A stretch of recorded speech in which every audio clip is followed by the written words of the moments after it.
In this video, I'm going to talk about ways, we're going to answer the question, can a covert narcissist heal from their, quote, disorder or not? And if you're with them, what are a couple things you can think about or do? All right. So that's what I'm going to cover in this video here. So I study James Masterson, who's one of the legendary personality disorder folks who wrote a lot about narcissism and borderline personality disorder, which I'll do some videos on that soon. He's a legendary psychiatrist, psychoanalyst, and I've studied with other folks as well, but he's my favorite currently. So in order for the covert narcissist to heal, remember, the covert narcissist is essentially a personality injury to the self, where they develop a mask or a strategic self to survive their childhood and then survive in life and get by, some more successful than others, at the expense of their true self. Their true self gets deeply buried because it got so humiliated and shamed as a young baby or infant, and they squashed it, basically. They tried to make it go away, but it didn't go anywhere. It's still there. But it's underneath a massive amount of strategies and barriers, let's say. And remember, Masterson called this the false self. So a covert narcissist leads in life with the false self. I'm calling it the strategic self. And it's a really intense strategic self that defends against self-actualization or being a person that's caring, basically.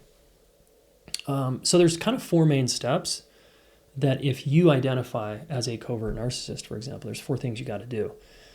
And how many covert narcissists would actually think they have it and would actually want to heal from it? That's why I'm trying to educate people. I'm saying, look, you might have this, and here's the path for you to heal. Okay.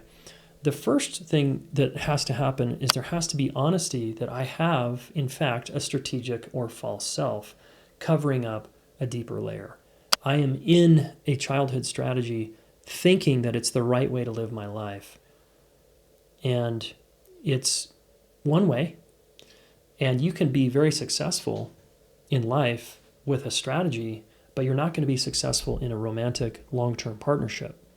And that's one of the main pain points of anyone with a disorder of the self or a personality disorder is they can't have successful, deep, fulfilling, secure, long-term relationships. It's very, very difficult, unless, of course, they're with a borderline person or another covert narcissist. Actually, they seem to be able to do it for a little while, but it's not fulfilling because you can't be fulfilled when you're wearing a mask and you're in a strategy and you're in your false self. Okay, it can't be done. So the very first thing that you got to do is acknowledge that there is in fact this mask. Okay. The second thing is you've got to understand the purpose of the false self, which is to protect you from abandonment, depression, or deep annihilatory pain, rejection, and discomfort. Like really, really scary feelings. Because to be oneself, to be one's true self, you actually have to feel the depth of your experience. The purpose, you got to understand the purpose of the false self is to protect you. Right? And it's no longer serving you, perhaps, and it's actually making your life miserable, and it's complicating the shit out of your life and your relationships. Third thing is that Masterson says to do is to empathize with the inner child, and that is the wounded part of you that's, maybe an infant or a very, very young toddler. And, we can think of the work, internal family systems or Gestalt therapy, where there's different parts of us that are arrested in our development. And so the adult, which is you, or the adult person, has to actually go inside and really be there for the wounded part of themselves, the inner child, the wounded inner child, and actually show up finally and do the work of letting that child tantrum and cry and freak out as you hold it in a loving way. And this can be done in, depth psychotherapy, for example.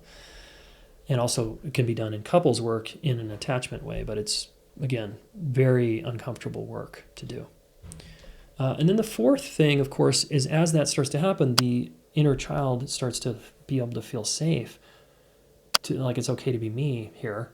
The true self begins to emerge, And now the covert narcissist begins to dismantle the armor and the artillery that's protecting, that's just on guard all the time as the true self begins to emerge. And then those two can be integrated, and now we have a healthier person. This is a really powerful process. It doesn't happen that often because, again, most covert narcissist types don't come into treatment, therapy, coaching. They'll do personal growth work only to use it to defend against the thing they're protecting, which is this true self. So they'll weaponize all personal growth tools as a way to continue to protect themselves. And they'll project all of their pain outward, and they won't actually self-activate. So it's all about developing the healthy, true self deep down inside. And when that happens, and that begins to happen, this person can begin to feel more connected to others and more fulfilled in their life. So if you're with someone like this, obviously you got to think, wow, my person would never go to therapy or read a book or anything and study themselves.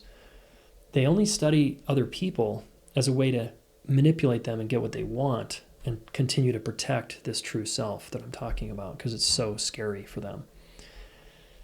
So I would not, and lastly, a couple tips on how do you deal is you really want to start thinking about leaving this relationship if you're in one. Now, if it's a family member, there's nothing you can do. You can't leave a family member. I mean, you can cut them out of your life, but that can be harsh.